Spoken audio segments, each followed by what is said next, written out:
सभी बच्चों को जय हिंद। मैं सुरेश उके, व्याख्याता, शासकीय बहुउद्देशीय बालक उच्चतर माध्यमिक विद्यालय कुंटा, जिला सुकमा, छत्तीसगढ़। बच्चों, आज हम कक्षा 12वीं, विषय राजनीति विज्ञान, अध्याय 7 समकालीन विश्व में सुरक्षा के महत्वपूर्ण प्रश्नों का अभ्यास करेंगे। बच्चों, अब हम अति लघु उत्तरीय प्रश्नों का अभ्यास करेंगे। प्रश्न क्रमांक 1, 11 सितंबर 2001 को किस देश पर आतंकवादी हमला हुआ? उत्तर, 11 सितंबर 2001 को संयुक्त राज्य अमेरिका पर आतंकवादी हमला हुआ। प्रश्न क्रमांक 2, लीग ऑफ नेशंस की स्थापना कब हुई? उत्तर, लीग ऑफ नेशंस की स्थापना 10 जनवरी 1920 को हुई। प्रश्न क्रमांक 3, पाकिस्तान ने सन 1988 में कौन सा मिसाइल बनाया? उत्तर, पाकिस्तान ने सन 1988 में गौरी मिसाइल बनाया। प्रश्न क्रमांक 4, भारत के कौन कौन से पड़ोसी देशों के पास परमाणु हथियार है? उत्तर, भारत के पड़ोसी देश चीन तथा पाकिस्तान के पास परमाणु हथियार है। प्रश्न क्रमांक 5, प्रव्रजन अर्थात माइग्रेशन क्या है? उत्तर, लोगों के द्वारा एक स्थान को छोड़कर दूसरे स्थान पर जाकर बस जाना ही प्रव्रजन कहलाता है। प्रश्न क्रमांक 6, मानव अधिकार की विश्वव्यापी घोषणा कब की गई? उत्तर, मानव अधिकार की विश्वव्यापी घोषणा महासभा द्वारा 10 दिसंबर 1948 में की गई। प्रश्न क्रमांक 7, भारत ने प्रथम परमाणु परीक्षण कब किया? उत्तर, भारत ने प्रथम परमाणु परीक्षण 1974 में राजस्थान के पोखरण नामक स्थान पर किया। प्रश्न क्रमांक 8, वारसा संधि कब हुई? उत्तर, वारसा संधि सन 1955 में हुई। प्रश्न क्रमांक 9, न्यूट्रॉन बम का आविष्कार किस देश ने किया? उत्तर, न्यूट्रॉन बम का आविष्कार अमेरिका ने किया। प्रश्न क्रमांक 10, प्रतिवर्ष मानवाधिकार दिवस कब मनाया जाता है? उत्तर, प्रतिवर्ष मानवाधिकार दिवस 10 दिसंबर को मनाया जाता है। प्रश्न क्रमांक 11, सुरक्षा क्या है? उत्तर, सुरक्षा का अर्थ है गंभीर खतरों से आज़ादी पाना, गंभीर खतरों को रोकने का उपाय करना ताकि हमारा केंद्रीय मूल्य सुरक्षित रहे। प्रश्न क्रमांक 12, सुरक्षा की कितनी धारणा है? उत्तर, सुरक्षा की 2 धारणाएं हैं। पहला पारंपरिक धारणा, दूसरा अपारंपरिक धारणा। प्रश्न क्रमांक 13, विश्वास बहाली सुरक्षा का एक नियम है, स्पष्ट कीजिए। उत्तर, पारंपरिक सुरक्षा की धारणा के अंतर्गत सुरक्षा का एक उपाय यह भी है कि विश्व के विभिन्न देशों में एक दूसरे के प्रति विश्वास की भावना का विकास किया जाए। प्रश्न क्रमांक 14, निःशस्त्रीकरण क्या है? उत्तर, निःशस्त्रीकरण का अर्थ है अस्त्र शस्त्रों का अभाव या अस्त्र शस्त्रों को नष्ट करना। प्रश्न क्रमांक 15, आतंकवाद क्या है? उत्तर, आतंकवाद का अभिप्राय हिंसा के द्वारा लोगों में भय उत्पन्न करना, भय उत्पन्न करने के पीछे किसी संगठन अथवा समूह का कोई निश्चित लक्ष्य प्राप्त करना होता है। प्रश्न क्रमांक 16, मानव अधिकार क्या है? उत्तर, मानव अधिकार का अर्थ अपने जीवन के अस्तित्व को बनाए रखने के साथ साथ अपने व्यक्तित्व का अधिकाधिक विकास करना है। बच्चों, अब हम दीर्घ उत्तरीय प्रश्नों का अभ्यास करेंगे। प्रश्न क्रमांक 1, सुरक्षा क्या है? इसकी धारणाओं को लिखिए। उत्तर, सुरक्षा का सामान्य रूप से तात्पर्य किसी खतरे से मानव मात्र का बचाव करना है। सुरक्षा संबंधी धारणाएं, सुरक्षा की 2 धारणाएं हैं। पहला परंपरागत धारणा और दूसरा अपरंपरागत धारणा। सुरक्षा की परंपरागत धारणा के अंतर्गत पहला बाहरी सुरक्षा। बाहरी सुरक्षा का पक्ष सुरक्षा का सबसे गंभीर पक्ष रहा है। पारंपरिक रूप में राष्ट्र को जब भी खतरा महसूस होता है तो वह बाह्य आक्रमण के कारण महसूस किया जाता है। बाहरी खतरे से सुरक्षा हेतु हमारे देश के पास 3 विकल्प होते हैं। पहला, आक्रमणकारी देश की बात मान ले यानी आत्मसमर्पण। दूसरा, आक्रमणकारी देश का सामना करने को तैयार रहे। तीसरा, आक्रमणकारी को पराजित किया जाए तथा उसे अपने कदम वापस लेने के लिए बाध्य किया जाए। दूसरा, आंतरिक सुरक्षा। पारंपरिक सुरक्षा के एक महत्वपूर्ण पक्ष आंतरिक सुरक्षा भी है। यह मुख्य रूप से अच्छी अर्थव्यवस्था, कानून व्यवस्था, आंतरिक शांति पर निर्भर है। व्यवहारिक रूप से आंतरिक सुरक्षा बाह्य सुरक्षा का आधार है। दूसरा, सुरक्षा की अपारंपरिक धारणा। सुरक्षा की गैर परंपरागत धारणा में एक देश को केवल दूसरे देश के सैन्य खतरों की ही चिंता नहीं रहती, बल्कि अन्य स्रोतों से भी होने वाले खतरों की चिंता होती है। देश के नागरिकों को विदेशी सेना के साथ साथ देश की सरकारों के हाथों से भी बचाना आवश्यक होता है। एक राष्ट्र प्राकृतिक आपदाओं, आतंकवाद, महामारियों को समाप्त करके लोगों को सुरक्षा प्रदान कर सकता है। प्रश्न क्रमांक 2, निःशस्त्रीकरण के मार्ग में आने वाली बाधाओं का उल्लेख कीजिए। उत्तर, निःशस्त्रीकरण के मार्ग में आने वाली बाधाएं इस प्रकार है।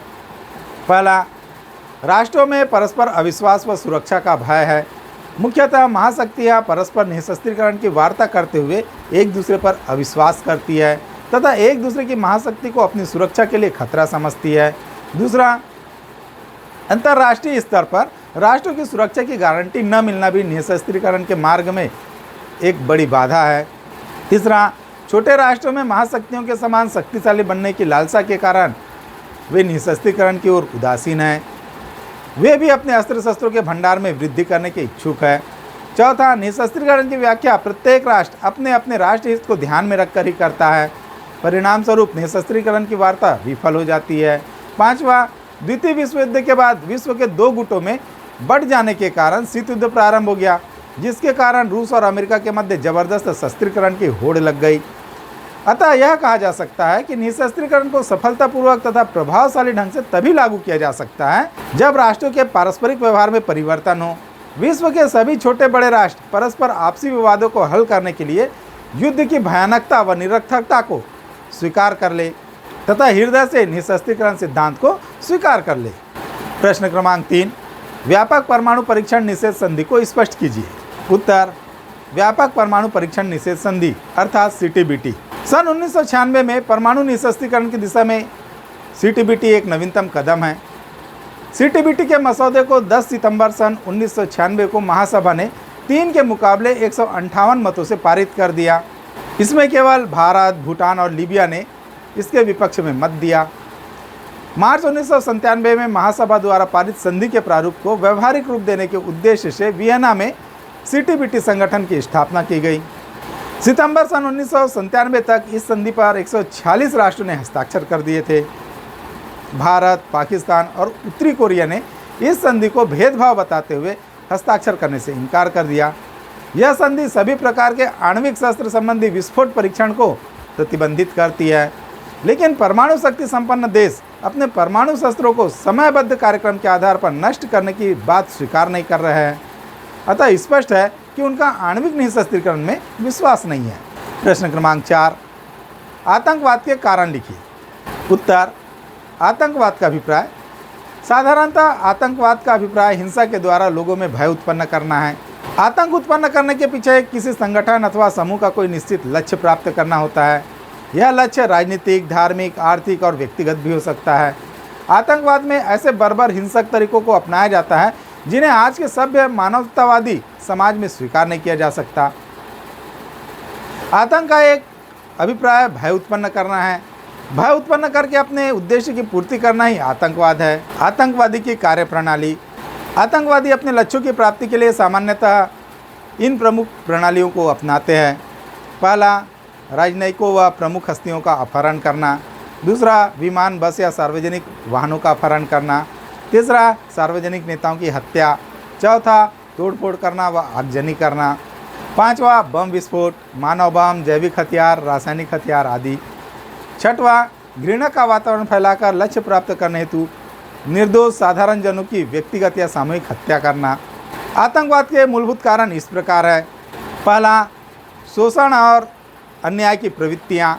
स्वतंत्रता और नवीन संविधान लागू होने के बाद भी यहाँ शोषण और अन्याय में कोई कमी नहीं आई। केवल आर्थिक और सामाजिक न्याय के नारे लगाए गए। इस दिशा में कोई ठोस कदम नहीं लिया गया। शोषित वर्ग की तरफ से शासन का ध्यान तभी जाता है जब वे अन्याय के विरुद्ध संघर्ष करते हैं।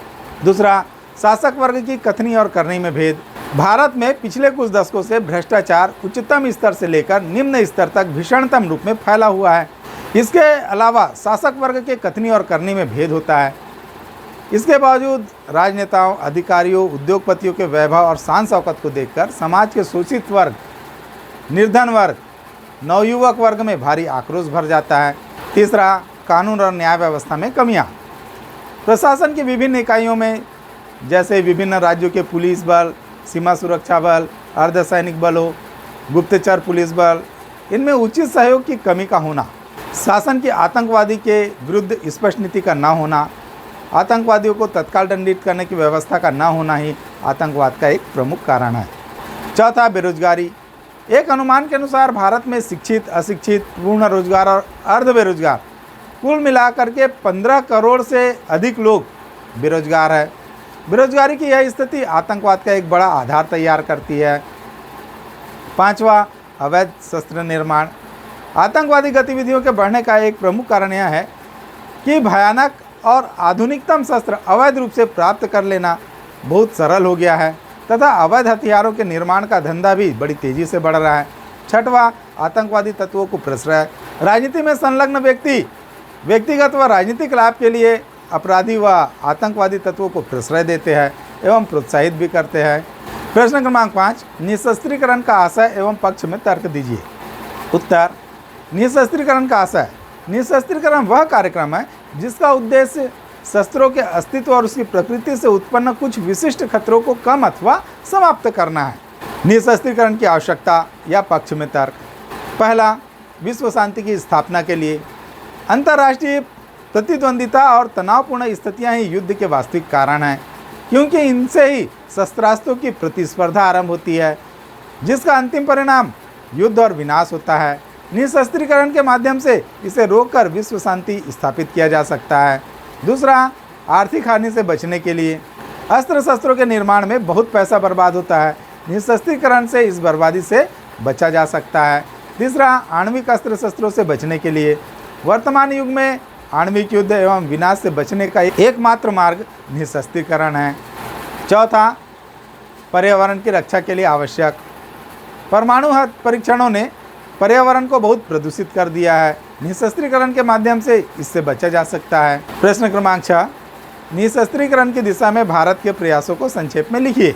उत्तर, निशस्त्रीकरण की दिशा में भारत के प्रयास इस प्रकार हैं।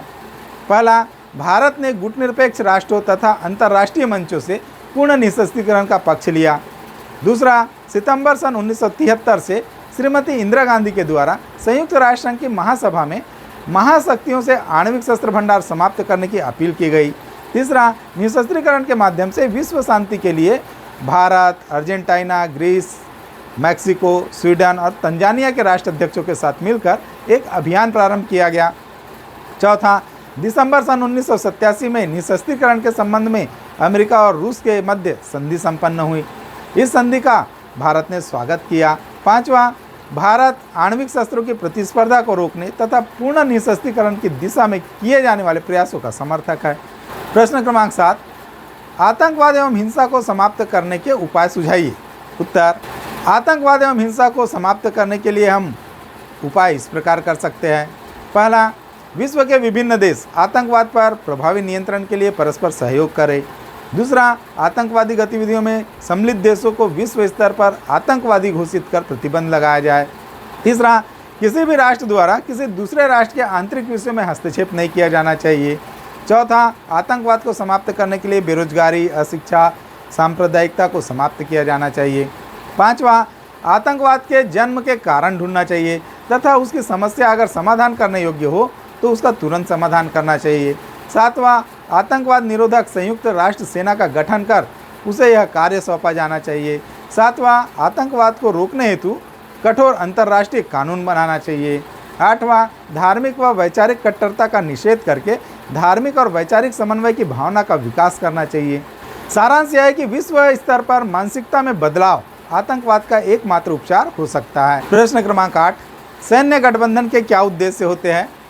किसी ऐसे सैन्य गठबंधन का नाम बताइए जो अभी भी मौजूद है। इस सैन्य गठबंधन के उद्देश्य भी बताएं। उत्तर, किसी देश अथवा गठबंधन की तुलना में अपनी ताकत का असर बढ़ाने के लिए देश सैन्य गठबंधन बनाते हैं। दूसरा, नाटो एक बहुत शक्तिशाली गठबंधन है जो आज भी मौजूद है। इस गठबंधन के उद्देश्य संयुक्त राज्य अमेरिका के नेतृत्व में सभी अमेरिकी और पश्चिमी यूरोपीय देशों की सामूहिक सैन्य सुरक्षा को बनाए रखना और पश्चिमी देशों के सैन्य, वैचारिक, सांस्कृतिक और आर्थिक वर्चस्व को बनाए रखना है। वह किसी भी अपने मित्र देश या उन देशों को जो उन्हें तेल इत्यादि प्राकृतिक संसाधन प्रदान करते हैं, उन्हें अपने राजनीतिक और आर्थिक हितों के अनुकूल बनाए रखने के लिए अपनी मनपसंद सरकार और राजनीतिक व्यवस्था बनाए रखने में इच्छुक है। वे किसी अन्य देशों को वहां अपनी सत्ता स्थापित करने या राजनीतिक व्यवस्था को उनके प्रतिकूल बनाने की इजाज़त किसी भी कीमत पर देना नहीं चाहते। प्रश्न क्रमांक 9, पोटा क्या है? उत्तर, आतंकवाद निरोधक विधेयक पोटा, प्रिवेंशन ऑफ टेररिज्म एक्ट 2002। 26 मार्च सन 2002 को संसद की संयुक्त बैठक में पोटा आतंकवाद निरोधक विधेयक पारित किया गया, जिसे 2 अप्रैल सन 2002 को राष्ट्रपति की मंजूरी के बाद लागू कर दिया गया। कोटा के तहत गिरफ्तारी में 1 वर्ष तक जमानत नहीं होती, 90 दिन तक हिरासत में रखने, उम्र कैद, कत्लेआम मचाने वाले को मौत की सज़ा, आतंकवाद की सद्भावना करने वाले की संपत्ति को जब्त करने, पुलिस द्वारा टेलीफोन टेप करने का अधिकार शामिल है। तो बच्चों, इसी के साथ ही हमारी आज की क्लास यहीं पर समाप्त होती है। मैं उम्मीद करता हूँ आपको मेरी क्लास पसंद आई होगी। इसे ज़्यादा से ज़्यादा लाइक करें, शेयर करें और सब्सक्राइब करें। धन्यवाद। जय हिंद।